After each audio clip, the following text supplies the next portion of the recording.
Welcome to another video of Untold Discoveries. I hope you all are doing great today. DNA testing and archaeological finds are offering new insights into the real lives of the Vikings. Tall, blonde, with merciless blue eyes. Barbarians crowned with terrifying horned helmets, indulging in pillaging and bloody rituals. Were these accurate portrayals of the people whose expansion shaped Europe's northern reaches and beyond, or hyperbole? Myths and misconceptions shroud the Vikings. Legends were born after their first incursions in the British Isles in the late 8th century, and they've captivated our imagination ever since, inspiring operas, movies, novels, comics, even video games.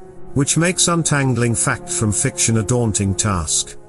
Researchers are still at work today unearthing artifacts and probing their origins.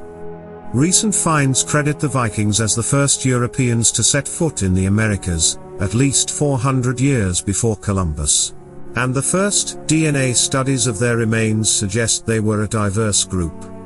Excavations turn up buried treasure, such as a jewelry trove discovered outside Stockholm this year, continuing to feed our fascination for the ancient raiders. As archaeologists fill in the details, we look at some of the enduring myths the Vikings have inspired. Myth 1. The Vikings were a single group. The Vikings are often thought of as a single nation, but they were more accurately small groups ruled by elected chieftains. Some of these tribes, who lived in what is now Scandinavia, cooperated with each other in organizing raids on foreign countries. Viking does not refer to a people but rather to an activity. In the 2 centuries spanning the Viking Age, most inhabitants of northern Europe were engaged in fishing, farming, trade, and crafts. To go Viking was something a man might do in his youth to accrue honor and the spoils of war, but it was rare for any man to take part in foreign raids continuously throughout his life. Wrote Oxford Brookes University scholar Brian McMahon in The Viking, Myth and Misconceptions. The origin of the name Viking itself is all but certain.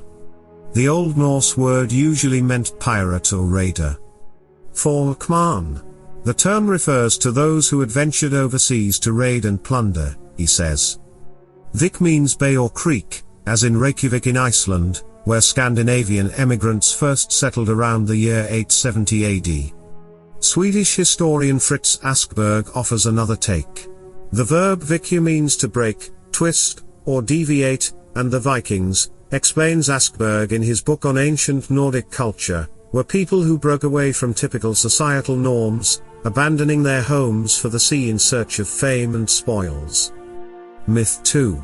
The Vikings were unusually cruel. Never before has there been a terror in Britain as it is now by the heathen race. These barbarians poured the blood of saints around the altar and trampled the bodies of the saints in the temple of God like dung in the streets. The horror-struck description of an attack on the Lindisfarne Priory, on an island off the coast of northeast England, was penned in 793 AD by the scholar Alcuin of York, an event that marked the beginning of the Viking Age in Europe, which lasted for more than 250 years. Though the Vikings indeed instilled fear, experts say violence was endemic. Viking cruelty does not differ from what was happening in those times, said Joanne Short Butler from the University of Cambridge. They were no more brutal than the representatives of other nations or tribes. Murders, arson, and looting was the order of the day. Look at the actions of Charlemagne, king of the Franks during the Viking Age, she writes. The patron of the revival of ancient culture ordered the beheading of 4,500 Saxons in Verdun. Myth 3. They drank from skulls. Tales of the cruelty of the Scandinavian raiders made it plausible to credit the Vikings with some despicable habits, like a penchant for drinking from the skulls of their enemies. The popular misconception originated with an inaccurate translation. Ole Worm, court physician to the King of Denmark in the 17th century, was also a linguist with a passion for runestones, boulders inscribed with runes, the Germanic and Norse alphabet. In 1636, Worm published research on runes. Citing a Nordic poem whose protagonist claims he will drink ale in Valhalla, heaven to the mythic slain Norse warriors, from the curved branches of skulls.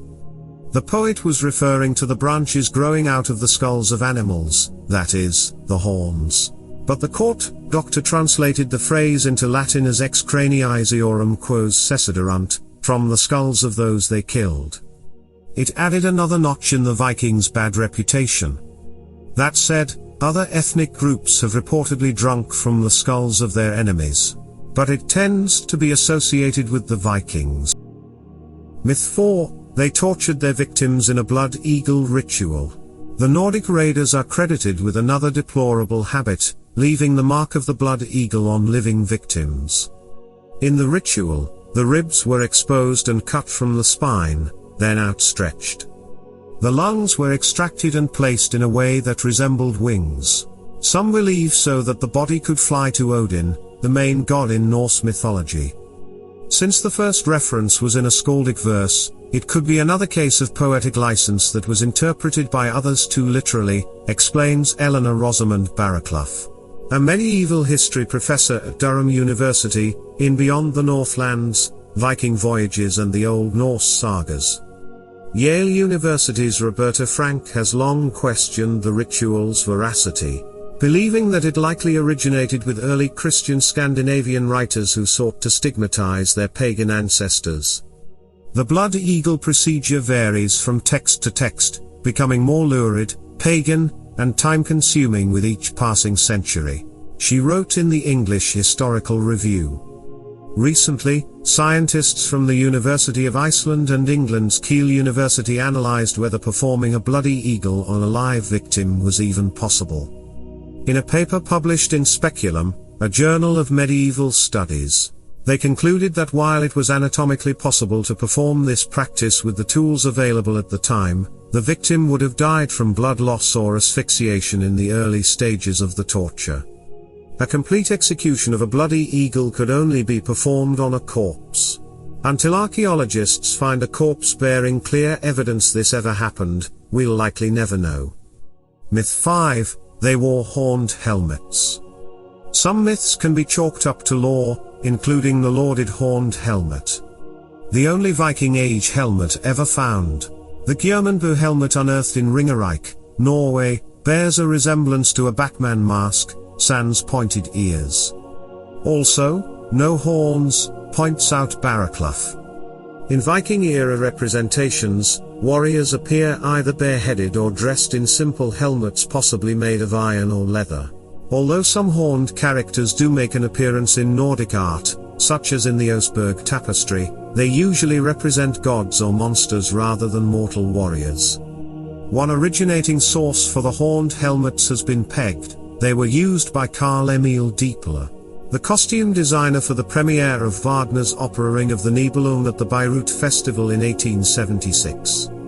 Another 19th-century propagator was Swedish painter Johann August Malmström, who used them in his illustrations for the Nordic sagas.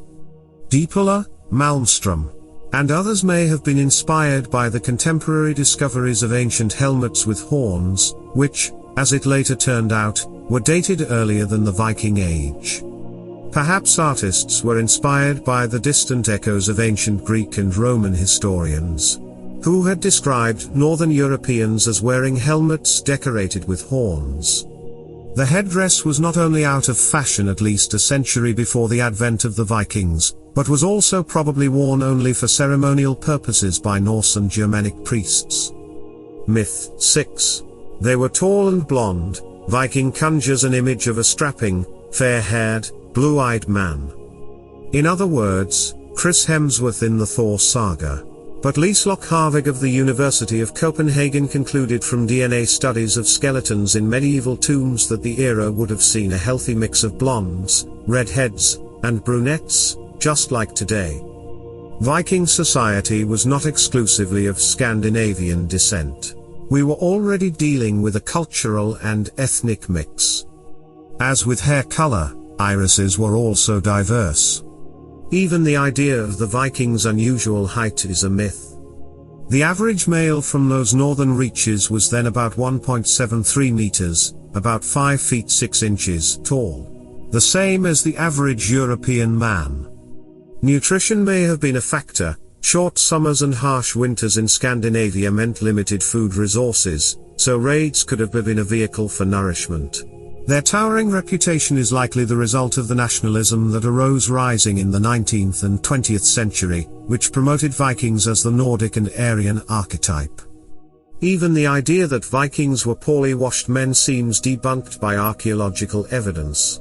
Their graves and other excavated sites are full of combs, tweezers, and razors lying next to both male and female remains.